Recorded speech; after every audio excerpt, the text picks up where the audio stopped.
आज आम्ही माझ्या प्रचारासाठी पेझारीमध्ये प्रचार करतो आहे. ते तिथे पेझारीमध्ये नवजीवनमध्ये आलो. गेल्या वर्षी ह्या ताईंचं एक ॲक्सिडेंट झालं होतं आणि सिव्हिलमध्ये आपल्या अलिबाग सिव्हिलमध्ये ह्यांना ॲडमिट केले होते, पण तिथे त्यांच्या कोणत्याच प्रकारचे उपचार केले नाही. त्यांना तिथून डिस्चार्ज दिला. त्याच्यानंतर ते प्रायव्हेटमध्ये पेण येथे गेल्या.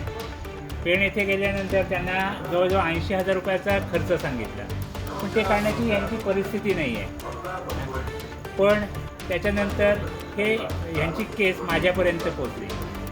मी अलिबाग सिव्हिलच्या CS मॅडमना भेटलो, त्यांच्याशी चर्चा केली आणि पुन्हा त्यांना ॲडमिट करायला लावलं. ॲडमिट करायला लावल्यानंतरसुद्धा डॉक्टरांचा थोडासा इगो आड आला आणि ते पुन्हा दुसऱ्या दिवशी त्यांची केस हँडल करत नव्हते.